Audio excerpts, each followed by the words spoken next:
The wind rolled like a restless spirit through Dead Horse Ridge, pushing dust in angry spirals across the wooden planks of the station platform.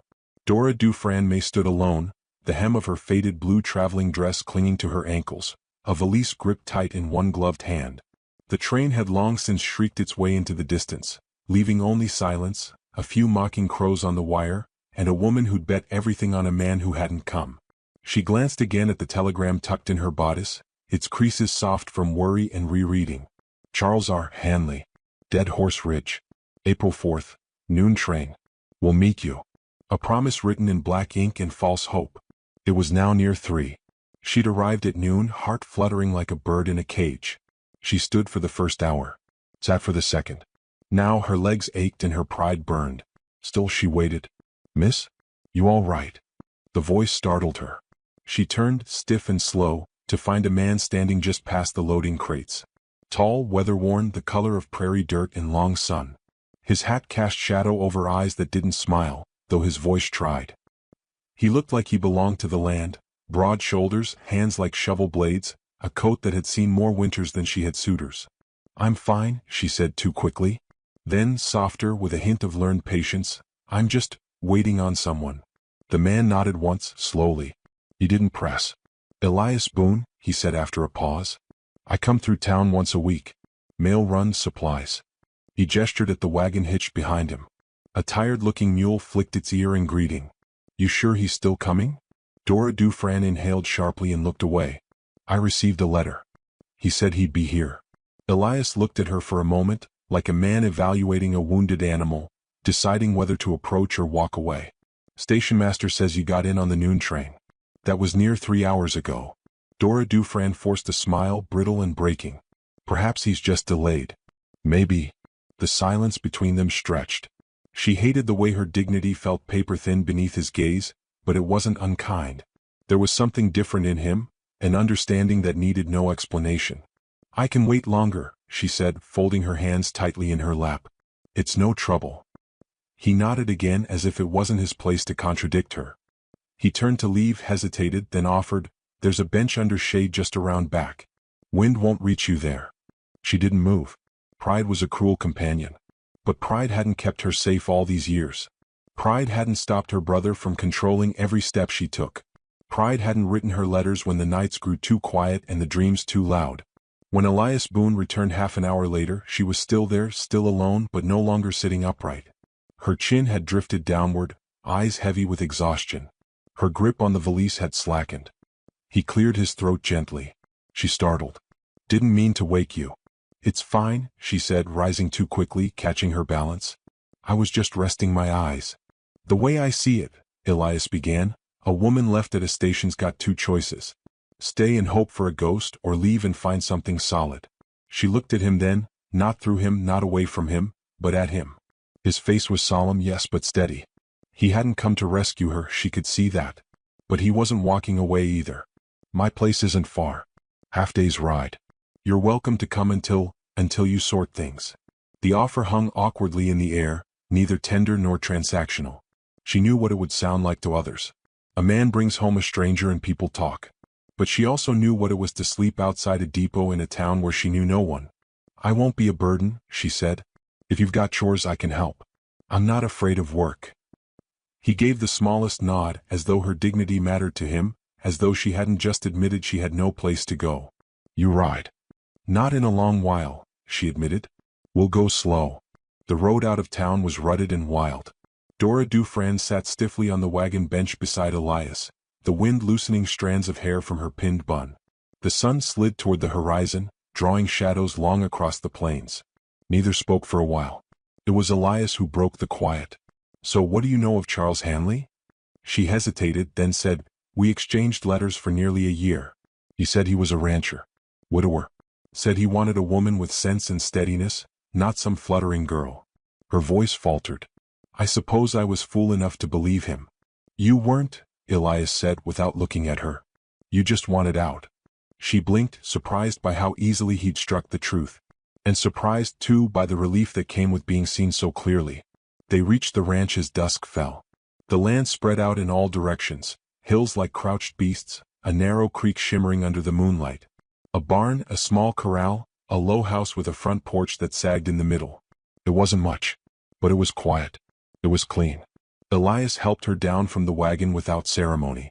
You can have the spare room. Sheets are clean mostly. Water pumps around back. He said nothing more, simply led the mule toward the barn, leaving her to find her way inside. The house was plain, wooden-floored and time-worn. A single photograph sat on the mantel, Elias with a younger woman. Her expression was soft, serious, her hand resting on his shoulder like she'd steadied him all his life. Dora Dufresne looked away. In the days that followed, Dora Dufresne found work. Not from obligation, Elias hadn't asked, but from the need to be useful. She cooked, washed, learned the ways of the animals. She was up before dawn, hands raw from scrubbing, but she was moving. And that was better than thinking. Elias spoke little, but when he did, his words mattered. He noticed things. The way she favored her left leg when tired, how she hummed while kneading bread, how she flinched at sudden noises.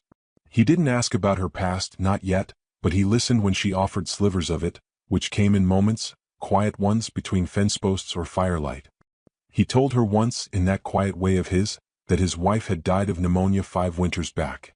Got caught in a storm driving cattle. She told me not to go out. I didn't listen. By the time I got back, she was already coughing. There was no self-pity in his voice, just a worn ache that lived deep under his skin. You blame yourself, Dora Dufresne said. He didn't answer, but the silence spoke. One morning she found a letter in the mailbox addressed to her. The envelope was dirty, the handwriting angry and familiar. Her hands trembled. You all right? Elias asked from behind her. She nodded, then shook her head. It's my brother. He waited. He must have found out where I went. He's coming. Elias's jaw tightened. You want me to send word back? She looked up at him, vulnerability flickering across her face like the shadow of a candle. He doesn't take no kindly. He studied her a long moment. You're not alone anymore, Dora Dufresne.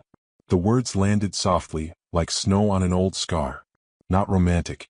Not a promise. But something truer. That night, she stood on the porch as the stars spilled across the sky, and for the first time in a long time she felt still. Elias joined her, standing beside her without speaking. They watched the land breathe in darkness. You think he'll really come? He asked. She nodded. If he thinks he's lost control of me, he'll come. Elias's gaze drifted to the barn. He didn't speak, but she knew. He was already thinking of what must be done. The night wind rose, cooler now. Dora Dufresne pulled her shawl tighter. Elias took a step forward, then stopped. Don't know much about fate, he said. But sometimes folks meet at the wrong place for the right reason. She didn't reply, but she didn't look away. Inside, the lantern burned low. Outside, the prairie slept. And in the quiet, something began, not loud, not clear, but steady. Like the first note of a song that might just change everything. The sun was barely above the horizon when Elias rapped lightly on Dora Dufresne's doorframe. He didn't call out, never did, but she sensed him there before she turned. The smell of dawn was on him, leather and hay and cold creek water. She tied her shawl tighter around her shoulders and stepped out, blinking into the pale gold light that softened the hard edges of the land. Town day, he said, already moving toward the corral. Dora Dufresne nodded. She'd been expecting it. Supplies were low, and she'd overheard him muttering about sugar and salt running out. What she hadn't expected was that he'd hitch up 2 horses, not one, and toss her a pair of worn gloves. I'll ride, she said slowly. Not sit the wagon? He gave a short shrug, neither invitation nor command. You said you weren't afraid of work. She caught the corner of a smile hiding beneath his beard and bit back her own. The horse was calm under her, older, well-trained. Her back protested at first, but it was better than sitting like a sack of potatoes while he handled everything. And riding next to him, really riding, felt like claiming something of her own. The trail into Dead Horse Ridge wound through scrubland and over a narrow pass, the kind that whispered of ambushes and outlaws in the stories she used to read. The sky widened as they rode, and Dora Dufresne, for the first time since stepping off that train, felt the weight of her past loosen just slightly. He didn't speak for a long while. Elias Boone rarely filled silence just to fill it. But when he did talk, it carried weight. You always carry yourself so still, he said without looking at her. Like you're listening for something coming up behind you. I suppose I am, she replied, eyes ahead. They said no more until the town came into view, dust lifting off the roofs like smoke. Children ran barefoot in the street, a dog barked somewhere near the smithy, and a bell clanged behind the general store. It should have felt quaint. To Dora Dufran, it felt like walking into a room full of eyes.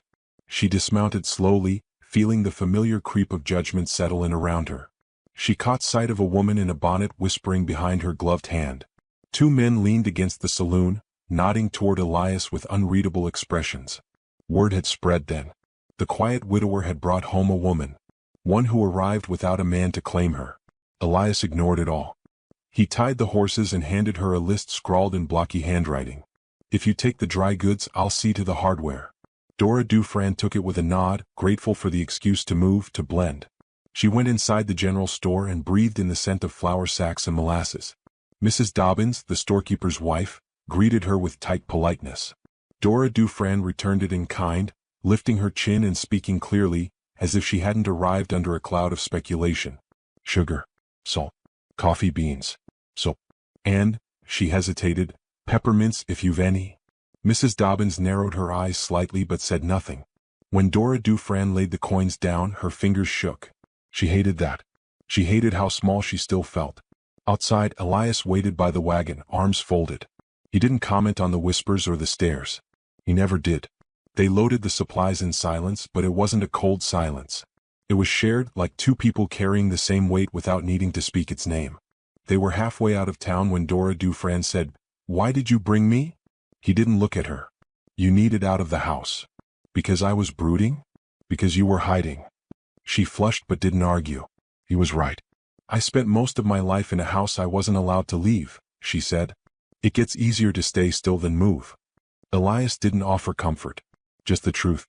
Stillness can bury you if you're not careful. They were quiet again as the trail curved near the creek. A hawk circled above them, its cry sharp and distant. Dora Dufran said, "When your wife died, did you stop moving?" He nodded once. "Thought I'd let the land do my living for me. Turned out it didn't." The sun reached its peak, baking the dust into their clothes.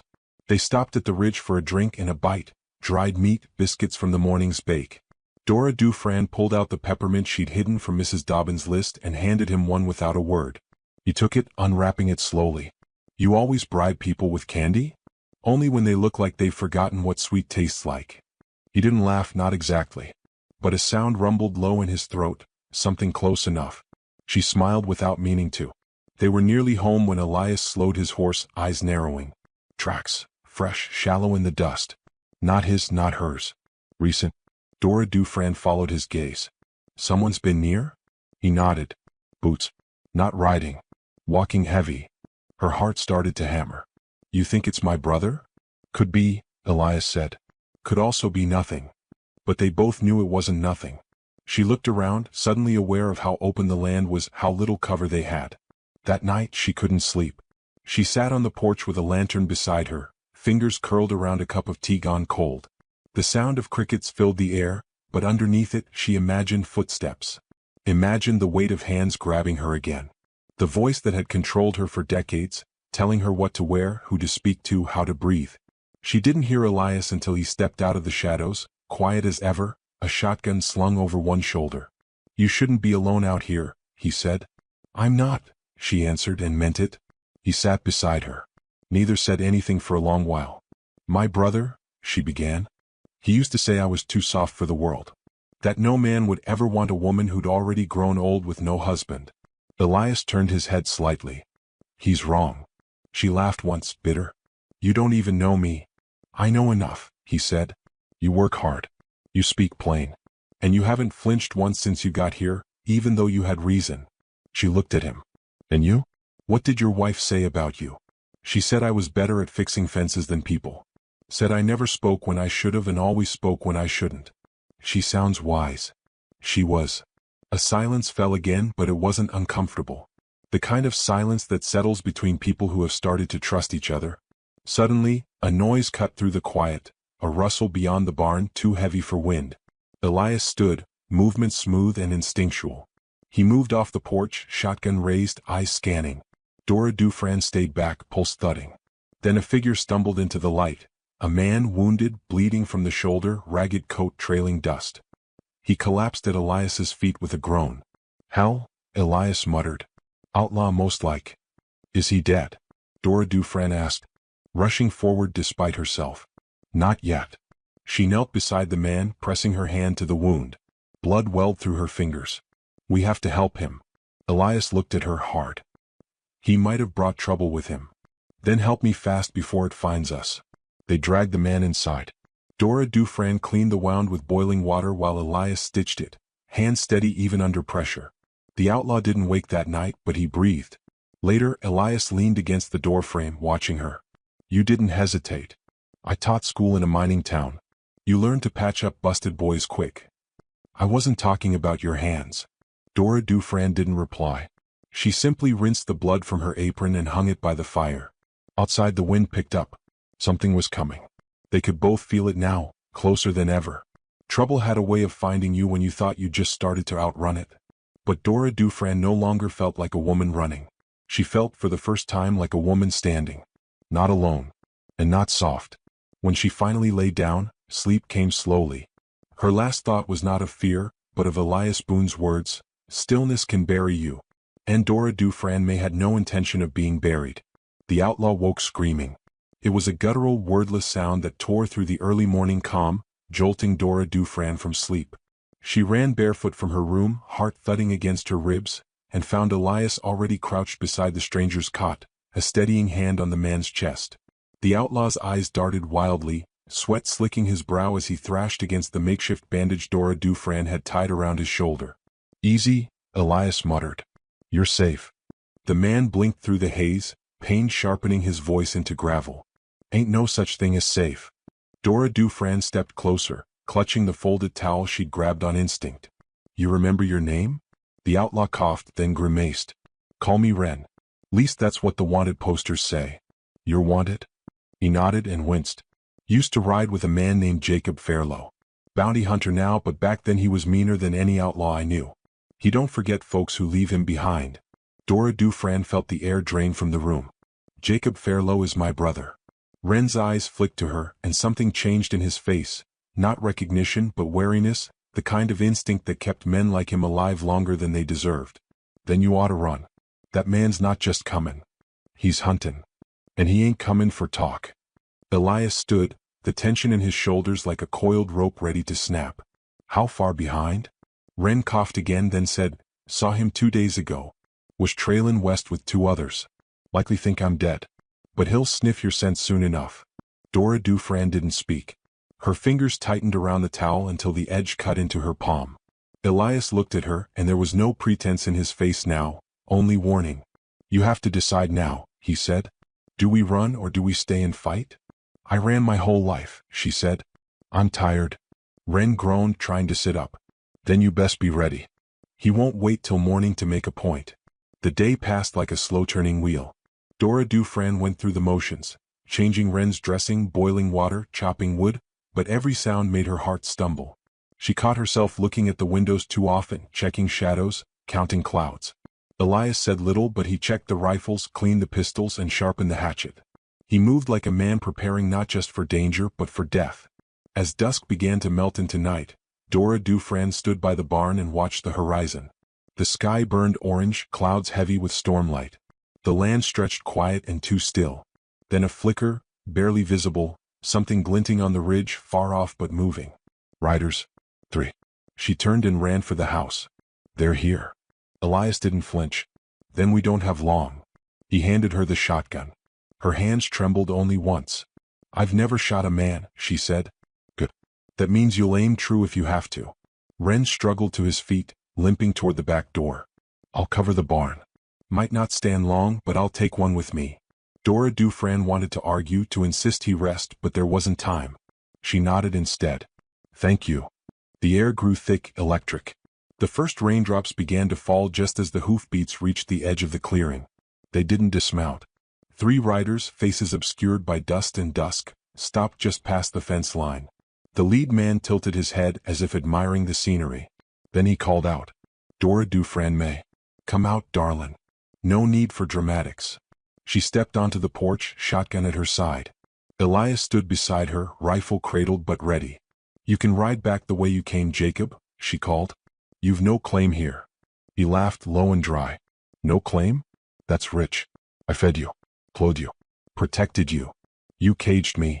That cage was a roof. You've always needed someone to think for you. Elias stepped forward. She thinks fine on her own. Fairlow shifted in his saddle. You the widower? Thought you'd be uglier. Thought you'd be older. Elias raised the rifle a few inches. And I thought bounty hunters had better sense than to pick a fight with a man defending his home. The man to Fairlow's right suddenly spurred his horse forward, drawing a pistol. Elias fired once. The rider fell hard, the impact echoing through the storm-heavy air. The horse bolted. Dora Dufran flinched but didn't scream. Her fingers tightened on the shotgun's grip. Fairlow didn't look surprised. That's how it is then? Elias said nothing. Wren fired from the barn window, catching the second man in the leg. The rider howled and fell sideways, dragging his mount to the ground with him. Fairlow dismounted slowly, calmly. Dora Dufran could see it now, his face older but not softened. The same cold eyes. The same cruel mouth. I came to bring her home, he said, stepping forward. You want to be a hero? Fine. Just know how this ends. Dora Dufran raised the shotgun. I'm not going back. You don't get to choose. I just did. She pulled the trigger. The blast knocked her back, not from the recoil but the finality of it. The shot hit Fairlow in the shoulder. He staggered, stunned, then stumbled behind the rain barrel. Elias fired again, pinning him down. Then silence. Rain poured now, flattening the dust, washing blood into the earth. Dora Dufran stood, breath heaving, eyes wide. She waited for another shot, another shout. None came. Only the sound of water and the moan of a wounded man. Elias stepped down, rifle still ready. He moved around the porch slowly, then returned. His shirt was wet through, hair slicked to his temples. His voice was calm but soft. He's alive. Barely. We can turn him in. She sat down hard on the porch steps. Her knees had gone soft. He won't stop, she said. No, Elias agreed. But we just started. They buried the second rider near the edge of the fence line. Wren refused to sleep indoors, choosing instead to rest near the barn with a rifle across his lap. Dora Dufran didn't protest. He'd earned his place. That night, Elias brought her a blanket and sat beside her in front of the fire. His hands were still stained, but his voice had smoothed. You were brave. I was terrified. You still pulled the trigger. She looked at him. You're not afraid? I'm always afraid, he said. I've just learned not to let it stop my hands. Lightning flashed beyond the windows, followed by a low rumble. The storm hadn't ended, it was only shifting. I don't know what comes next, Dora Dufran said. Elias didn't answer right away. Then he said, that's the best part. She leaned back in the chair, eyes drifting to the ceiling. For the first time in her life, she'd chosen to fight for herself. And someone had fought beside her, not out of obligation or control, but choice. Outside, the land breathed again. The storm had passed, but the sky still held its power, like something ancient watching them both. Dora Dufran didn't know what morning would bring. But she knew this, she was done hiding. And so was he. Spring crept over Dead Horse Ridge with a kind of shy tenderness, the way a tired soul tiptoes into peace after a long war. The land changed quietly. Where once the wind dragged dust like a whip, now wildflowers peeked through softening soil. The hills were green again, and the creek sang brighter than before. Dora Dufran May stood barefoot in the garden behind the ranch house, a trowel in one hand and a sprig of sage in the other. Her dress was dirt-streaked, her hair pinned loosely, and her hands bore the strength of someone who had built something from nothing. The soil beneath her nails didn't bother her. It made her feel tethered. Across the field, Elias Boone was hammering fence posts, sleeves rolled high, his sun-worn skin darkened even further by the new season. He moved with quiet purpose, a man no longer drifting. He caught her eye once, from across the space between them, and that look alone said more than words would have dared. The ranch had survived the storm, in every sense. Fairlow had been turned into the marshal 3 weeks prior, alive but broken, both in body and power.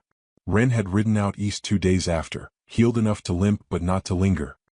He'd left behind a knife carved from antler and a quiet thank you neither Dora Dufran nor Elias would forget. Dora Dufran took to teaching the town children 3 afternoons a week, reading lessons beneath a poplar tree near the church while Elias waited quietly in the wagon, pretending not to listen. She told the Reverend she wasn't a wife, not yet, but no one pressed. In a town like Dead Horse Ridge, survival rewrote propriety. The townsfolk who once whispered behind gloved hands now nodded in greeting. Mrs. Dobbins sent her extra sugar in brown paper sacks. The smithy sharpened her gardening tools without charge.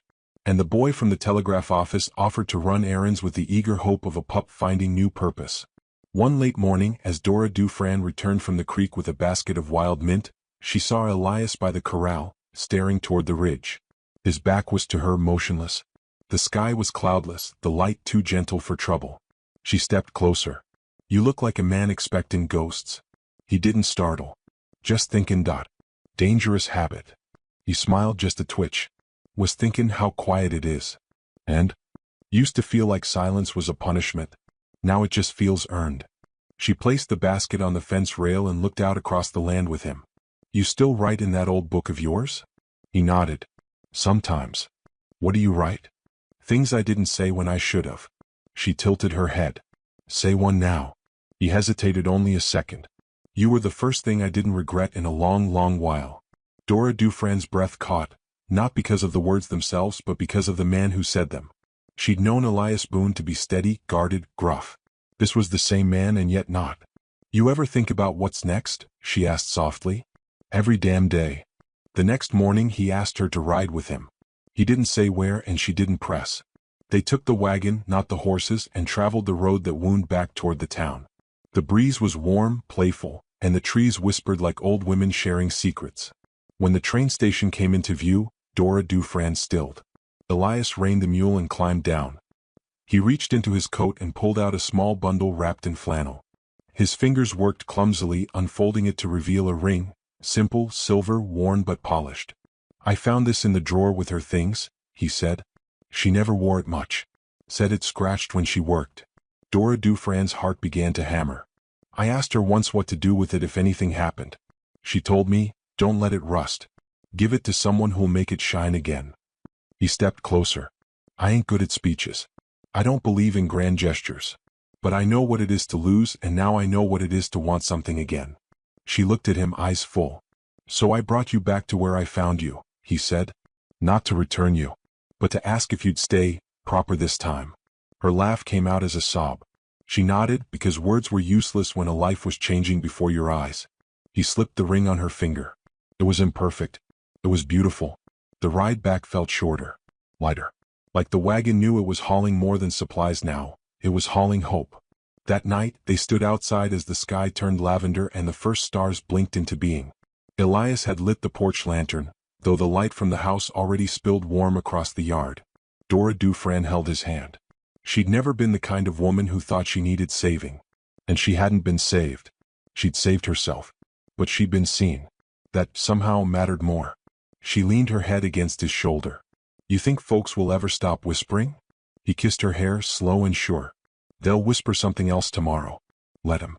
From inside came the soft creak of wood settling, the pop of a dying ember. The wind moved through the wheat like a lullaby. Dora Dufran turned to him, voice low. "It's strange. I used to dream of this back when I was just a girl with calloused fingers and no place to go. But in my dreams, it was always someone else's ranch. Someone else's story." Elias shook his head. "This one's yours now. Ours if you want it that way." "I do." He smiled. "Then we'll build the rest of it together." She breathed in the scent of earth and smoke and sage. Everything smelled of home. Later that week, she began planting wildflowers along the fence. Bluebonnets, prairie stars, lavender always. Elias had asked her why, and she'd said, "So the land remembers something beautiful happened here." He had nodded and left her to it. It would take time for the town to forget what Dora Dufran may used to be, a woman passed over, left behind. But she no longer cared what they called her. She was no longer running from the station. She had chosen to stay. She had chosen him. And he had chosen her.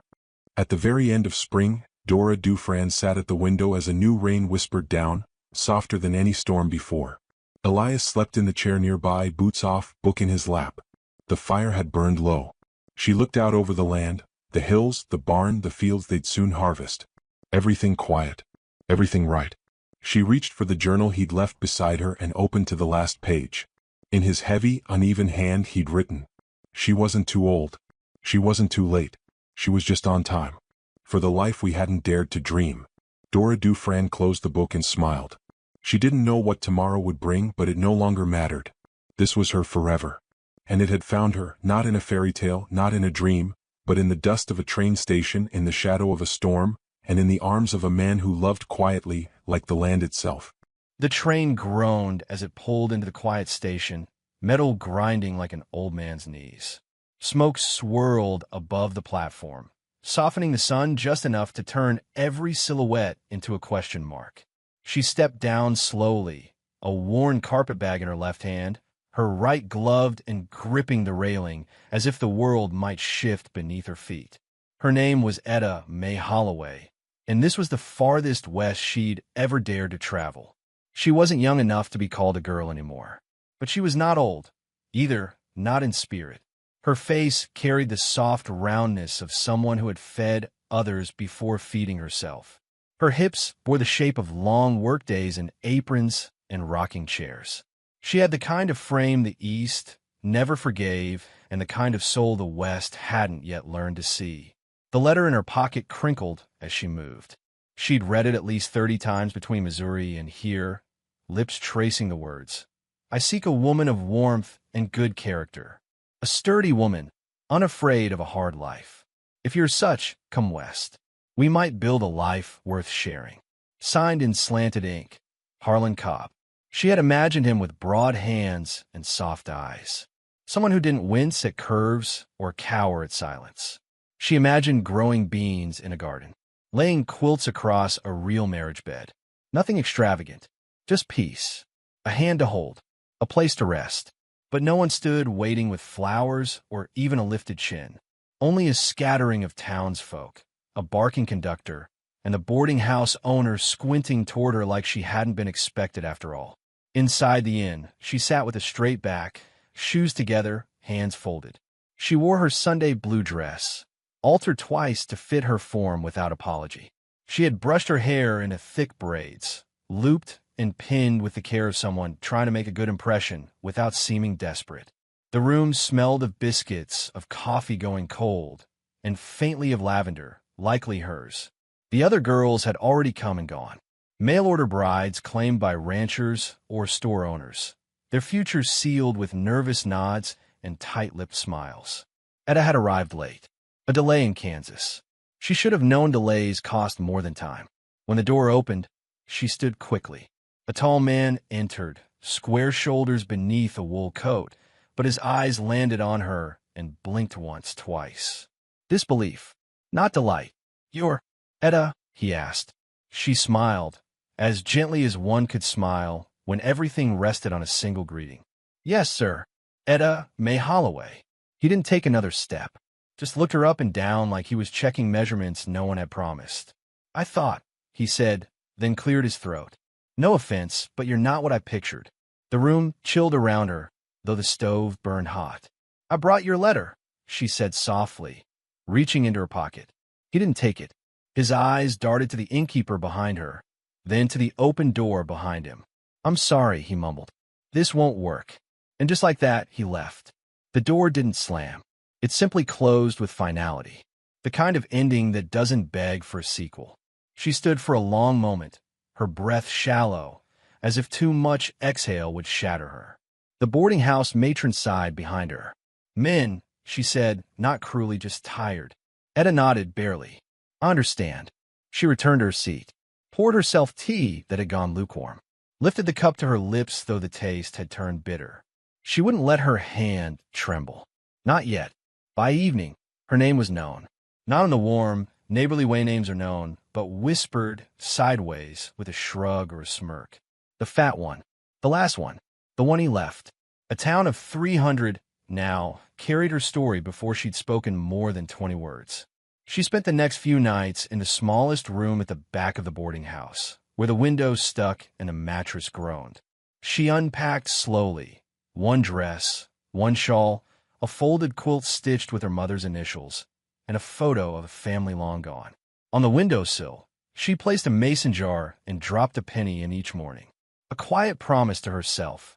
One day, you'll leave with more than you came. Each day she walked the wooden sidewalks, head high though her heart sagged. She asked around for work, light sewing, cleaning, kitchen help, but most homes had daughters, and most shops had judgments. We'll let you know, they'd say, but they never did. She bartered a pie for a bundle of firewood. wash dishes in exchange for scraps of lard and flour. Her hand began to crack from cold water and colder greetings. One morning, she passed a group of children playing marbles. One boy pointed and whispered, loud enough to land like a slap. "She's the one nobody wanted." Another giggled. She didn't pause, didn't scold, but when she turned the corner, she allowed herself one tear. Just one. At the church steps, she stopped, bent to gather fallen leaves that swept against the door like forgotten prayers. She cleaned without being asked, not for favor, just for peace. Inside, the pastor watched but said nothing, only nodded once. That was enough. In the market, she waited at the back of every line, not because she had to, but because she didn't want to be stared at while others chose apples and she chose bruised ones. Still, she smiled when spoken to. Still, she thanked the Lord at night. Still, she believed, not loudly, not with the fire she'd left Missouri with, but quietly. The kind of belief that smolders, waiting for wind. One afternoon, she walked past the dry goods store and paused. A man stood near the porch post. Not young, not old. Beard a shade between dusk and dawn. He wasn't looking at her, just chewing a toothpick, watching clouds. But as she passed, his gaze shifted. Not sharp, just aware. She didn't know his name, only that his eyes didn't hold mockery. Inside the inn that night, she wrote a letter she didn't send. "Dear Mama, he didn't want me, but I still want something. I'm not sure what, just yet. Maybe it's not a man. Maybe it's a morning where I don't flinch. Maybe it's a kitchen of my own. Maybe it's a child who never hears the word to, like a curse." She folded it and tucked in her Bible. And in the quiet, she whispered aloud, "I ain't done. Not yet." The mornings came colder now. Frost clung to the glass like the breath of someone still waiting for warmth. Etta woke before dawn in her little room behind the kitchen, wrapped in her shawl, hands pressed to her cheeks to summon heat where there was none. Each morning, she lit a match and whispered, "One more day," like a woman bargaining with something larger than herself. The pie stand was born not from ambition, but hunger. Hunger for coins, for dignity, for something to do besides disappear. She borrowed a rusted tin pan from the boarding house cook, traded her last yard of lace for pecans, and sold her first pie for 10 cents to a man who didn't look her in the eye. That was enough. Word traveled slowly, but it traveled. The woman who'd been rejected now stood behind a table by the church steps every morning. Apron clean, hair tied back with stubborn purpose, pies lined like soldiers. She didn't call out, didn't ask anyone to stop. She simply stood, and they came. The town didn't welcome her, but began to accept her edges. One child liked her apple crumble. One old widow said her crust was as fine as any east of Kansas. A young woman, pale and pregnant, once placed 2 coins and whispered, "Thank you." Folks forget what kindness tastes like. That stayed with Etta longer than the coins. Still, kindness was not currency.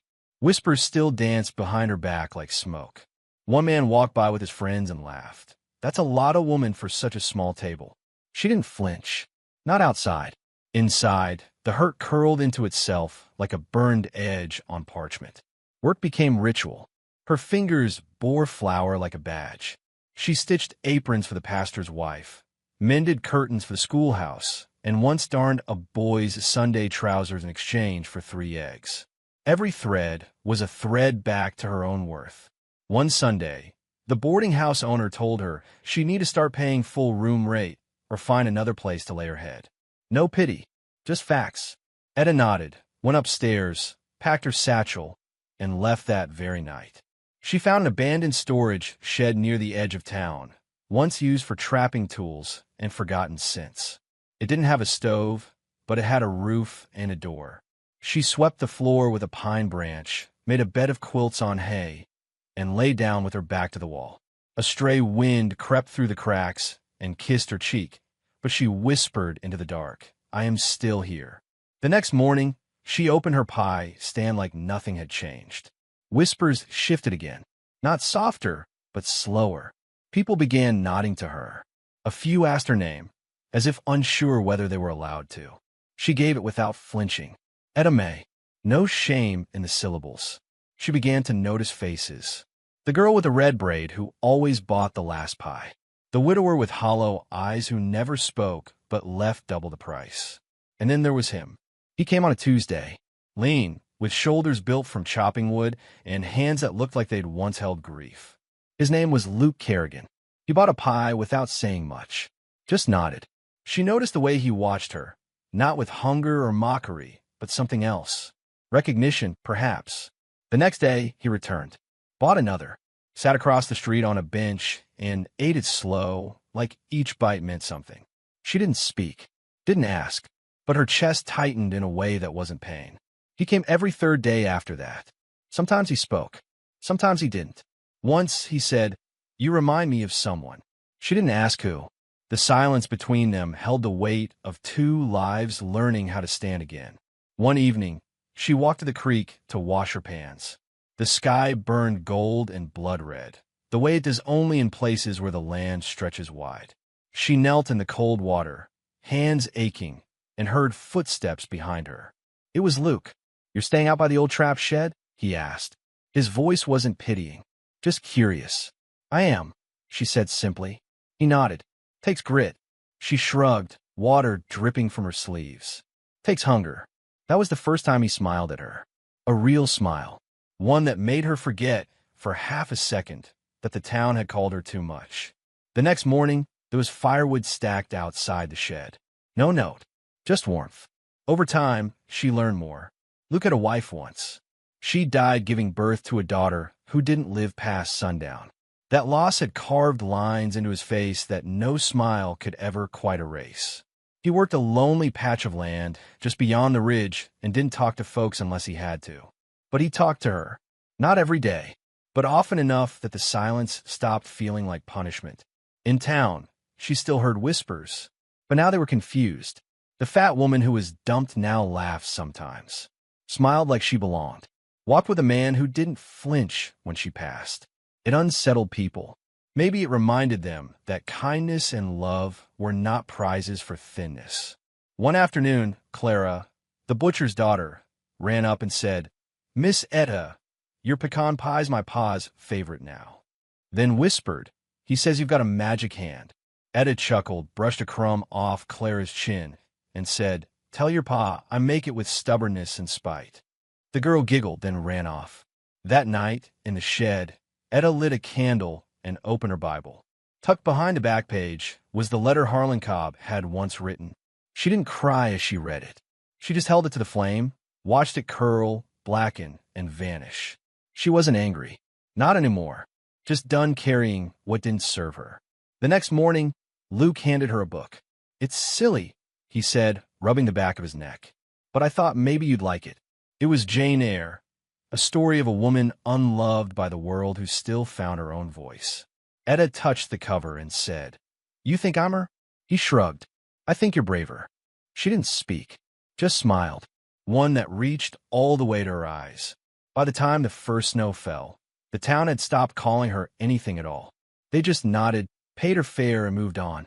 She had made herself part of the rhythm, a beat in their routine, a scent on the breeze, a woman who didn't go away. And Luke kept coming. He never offered to save her. He never tried to fix her.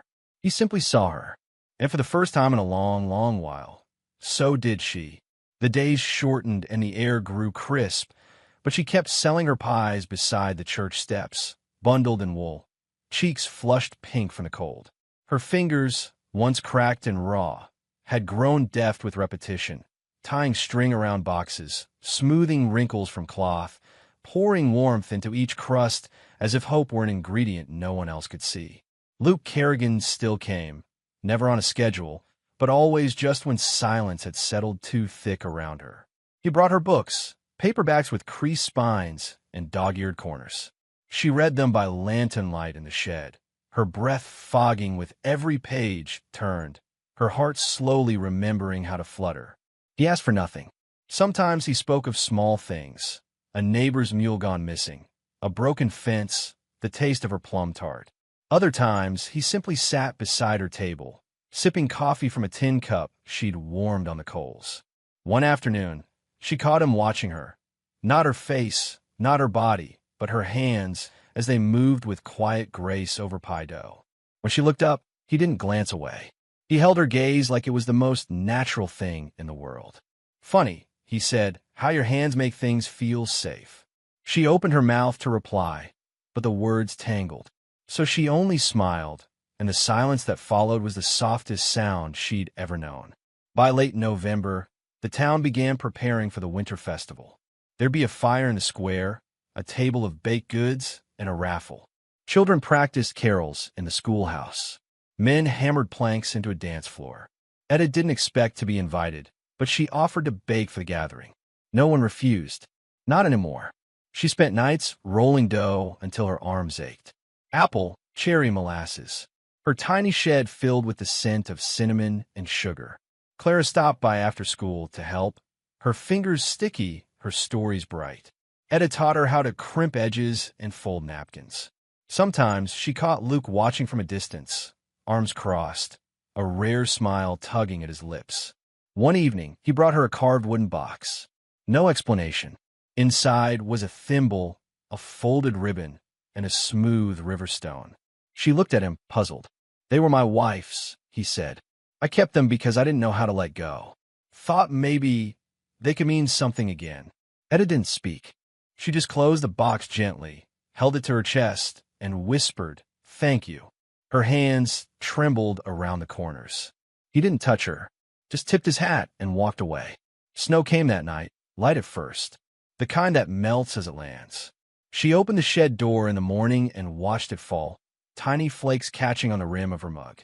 Her breath rose in small puffs, and for once, she let herself believe that maybe, just maybe, something was beginning. They started sharing meals. Not planned, not declared. He'd arrive with a jar of stew. She'd offer slices of pie. They ate in the quiet warmth of her shed, knees brushing under the crate turntable, speaking in fragments. "You always this quiet?" she asked once. He shrugged. "I talk when it matters." She liked that. There was no performance in him. No flattery. Only presence. One night, the wind howled louder than she'd heard in weeks. Her door creaked and banged. The fire sputtered. She curled in her quilts, eyes wide in the dark. Then came a knock, firm, familiar. Luke stood outside, dusted in snow, carrying his second quilt. "Didn't sit right with me, thinking you were cold." She let him in. They sat close, wrapped in separate quilts, backs to the wall, watching the candle flicker. "I ain't used to company," she said. "Me neither," he replied. The silence that followed didn't feel empty. It felt like safety. When the festival came, she dressed in the soft green gown she'd once hoped to wear for a wedding. It hugged her frame with honesty, not apology. She brushed her hair, pinned it with a silver comb, and stepped into the churchyard like a woman who belonged. People noticed. The mayor's wife complimented her cinnamon rolls. A young man tipped his hat. A child reached for her hand without flinching. And then there was Luke, standing by the fire, holding 2 mugs of cider. He offered her one without a word. She took it, their fingers brushing. His eyes searched hers. "Will you walk with me?" he asked. They circled the square once, slowly. Lanterns glowed from window sills. Laughter rang from the dance floor. She tucked her hand into the crook of his arm without asking. He didn't flinch. "I don't know what this is," she said, breath catching. He stopped walking, faced her fully. "It's not something I planned," he said, "but it's something I want." She blinked. Snowflakes caught in her lashes. "Even with, especially with," he interrupted gently. "With everything you are." She stepped back, only slightly. "You're not just being kind?" He shook his head. "No, Etta, I'm just being honest." For the first time in years, she believed it. Later that night, in her shed, she stared at the wooden box. She lifted the thimble, ran her thumb over the smooth metal, and smiled. This wasn't borrowed love. It wasn't a leftover. It was something earned through resilience and kindness, stitched slow and strong. Luke came the next day with a wagon. "Thought maybe you'd like space to bake properly." She laughed, soft but deep. "You offer me a kitchen? I'm offering you whatever you'll take." She paused. "What if I want you to?" He grinned. "Then I'm the lucky one." No promises, no vows, just the beginning of something real. And in that simple exchange, love did not arrive with fire or music, but like dawn, quietly steadily, and full of light. The lanterns were strung the night before, one by one across the town square like stars caught and tethered. Pine boughs wrapped the fence posts. Tables lined the street, draped in quilted cloth, weighted with tins, steam, and stories. The annual winter gathering was never grand, but it carried the whole town's breath. Folks came to warm their hands, trade small words, and pretend for one night that life wasn't hard or cold or cruel. Etta stood behind her pie table just as the first snow fell. Not a storm, just a fine, floating shimmer that seemed more blessing than burden. Her green dress returned, pressed and pinned. She wore her mother's brooch at the collar and a braid curled around each ear. She looked like herself. Not someone new, not someone changed, but someone finally seen. Children darted between booths. Clara brought her a sprig of holly and tucked it behind her ear. "You look like a Christmas story," she said, eyes shining. Etta smiled and handed her a hand pie in return. The townsfolk noticed. They didn't gawk, not exactly, but glances lingered. The man who'd once called her too much woman now tipped his hat. The banker's wife who once refused her sewing now complimented her pie crust. Whispers still moved, but they softened, uncertain whether they were still allowed to mock a woman so clearly unbothered. Luke arrived just as the sky turned orange behind the mountains. He wore a dark wool coat and had trimmed his beard. He looked every inch the man he was, quiet, self-made, carrying his grief not as a wound but as a shadow that taught him how to stand still and listen. He didn't go to her right away. He stood across the square for a moment, watching her, watching the way she laughed with Clara, the way she wiped pie filling from child's chin, the way she placed her palms on the edge of her table like it anchored her to the world. Then, slowly he crossed the square. When he reached her, he didn't say hello. He simply placed a folded linen handkerchief beside her pies. Embroidered on the edge, barely visible, her initials. "You made this?" she asked, tracing the thread. He nodded. "I figure it was time I learned." She smiled and held it against her chest. "That's the kind of gift I don't forget." The music began, a fiddle, a harmonica, boots tapping against wood. A makeshift band on the courthouse steps. Couples gathered on the dance floor. Etta turned to her pies, ready to serve another round. But Luke didn't leave. He stood beside her, his hand resting on the table's edge, inches from hers. And then, softly, "Would you dance with me?" She froze, her breath caught like a snowflake on the edge of a flame. Her eyes scanned the crowd. People had already turned, watching, waiting. She could say no, keep the safety she'd built, the quiet dignity. But instead, she reached for him. They stepped onto the dance floor, hands joined. The music wasn't fast, not slow, just steady. She placed her hand on his shoulder, and he placed his on her waist, not hesitating, not shrinking, not hiding. They moved, not with grace, not with showmanship, but with truth. It wasn't a dance for applause. It was a dance of memory, of every pie she had baked alone, every tear she hadn't let fall, every word he had never spoken until now. As they swayed beneath the lights, something changed in the square. The silence wasn't judgment anymore. It was awe. He leaned close, voice low. "I know I haven't said it plain, Etta, but I think I could love you. I think I already do." Her throat tightened. "Even with how folks see me?" "I see you better," he whispered. The music stopped. Stillness held the crowd. He turned to them, not raising his voice, not making a show, just letting the truth sit where it belonged. "She's the strongest soul I know," he said. "If you've got eyes, you ought to see that." Someone clapped. Then another. It wasn't thunderous, but it was honest. He turned back to her, holding both her hands now. "I've got no fine words," he said, "but I've got a quiet home and a want that hasn't faded. I want you in it, if you'll have me." She didn't cry. She only nodded, lips trembling into a smile that stretched all the way down to where she'd once carried her shame. "Yes," she said, and the square seemed to exhale. Later that night, as the fire crackled low and people began to drift home, Luke walked her back to her shed. The snow crunched beneath their boots. Their arms brushed with each step. They didn't speak. At the door, he paused. "It's not much," he said, "but I'd like to build you a kitchen, one with sunlight in the morning, a window above the sink." She leaned her head against his shoulder. I'd like that. He reached into his coat and pulled out a small cloth bundle. Inside it, a key. It's just a cabin, he said. But it's warm. It's yours. Whenever you're ready. She took the key, held it in both hands like a relic. And then, with a breath of wind between them, she kissed him. Not a kiss for drama or approval. A kiss that said, I've lived through fire and silence, and still I have love left in me. Snow clung to the earth like a final silence. Winter had taken its hold, but in the small wooden cabin near the ridge, warmth pulsed through every wall. The fire burned slow. A stew simmered in a cast-iron pot. Bread baked in a modest stove, filling the room with the scent of home. Etta stood at the window, the one Luke had promised. It framed the prairie like a painting, wide, white, and quiet. Morning light spilled through, brushing her cheeks gold. Her hands were dusted in flour. Her sleeves rolled to her elbows. She wore no corset, no disguise. Just the soft weight of her body and the stronger weight of being chosen. Luke came in from the cold, arms full of wood. His beard was frosted, his eyes bright. He stamped the snow from his boots and looked at her like he always did. Not with hunger, not with pity, but with the gentlest reverence. You've got dough on your nose, he said, walking to her. She laughed and swatted him with a cloth. He leaned down and kissed her anyway, the kind of kiss that didn't ask for anything.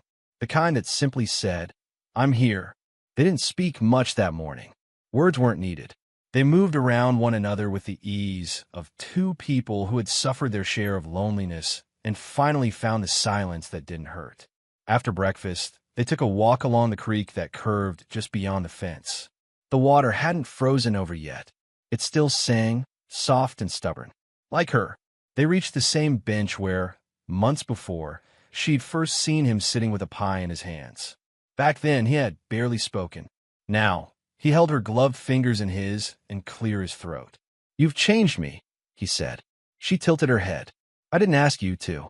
I know. That's why it happened. They sat for a while, watching geese fly overhead in a V so clean it looked drawn. He pulled something from his coat pocket, an envelope, worn at the edges. I wrote this a while back. Never sent it. He handed it to her. She opened it slowly, careful not to tear the edges. The writing was rough, the ink blotted in places. Etta, there's no poetry in me, so I'll say this plain. I saw you before I spoke to you, and when I did, I knew you were the kind of woman a man doesn't forget. The kind of woman who holds, not just herself, but others. I want to be held like that. Not out of mercy, out of want. She pressed the letter to her chest. You should have read it to me sooner. I was afraid, he said. I thought I'd already lost too much in this life.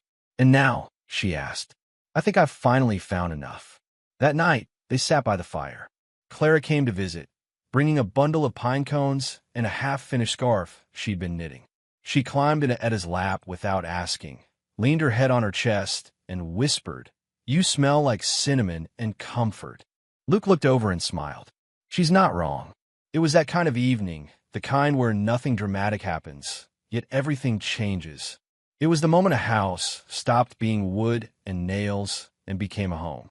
When Clara left, Etta sat at the table and began a new letter. Not to Harlan, not to the town, but to herself. Dear Etta May, you didn't come west to be saved. You came to be seen, and you were. Not for your softness or your pie crusts or the steadiness in your hands, but for the fact that you stayed soft in a world that tried to harden you. You bent, but you did not break. You waited, but you never begged.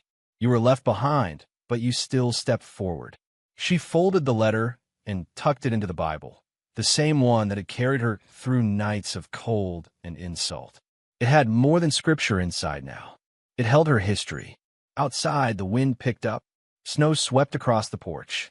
Luke lit a lantern and carried it to the window, setting it there like a signal for anyone wandering too long in the dark. Later, as they prepared for bed, he paused at the doorway, watching her brush out her braid. He stepped closer, took the brush from her hand, and began to comb gently. You're more beautiful every day, he said. She turned to him. Even on the days, I don't believe it. He nodded. Especially then. She wrapped her arms around his waist. He held her not tight, but true. And in that quiet embrace, a life rewrote itself. Now, I want to speak to you, yes, you, the one reading this tale by firelight or phone glow. If the world has ever told you you were too much, too big, too quiet, too plain, too bold, remember Edda? She wasn't chosen first, but she was chosen right. She was not less for being left. She was not broken for being rejected. She simply outlasted the lie that told her she wasn't enough. So if you were standing in a storm with no one waiting at the station, or baking a pie with no one to share it with, hold fast. Your strength isn't loud, but it is enduring. Your love isn't small. It's just waiting to be met with someone who's not afraid of all that it is. Let the world whisper. Let them doubt. But when the moment comes, walk out in your green dress, hold your head high, and take the hand that reaches without flinching. Because love, real love, doesn't weigh you. It walks beside you. And sometimes it arrives not with fanfare, but with a wooden bench, a pie, and a man who says, simply, "You, I see you, and I'm not going anywhere."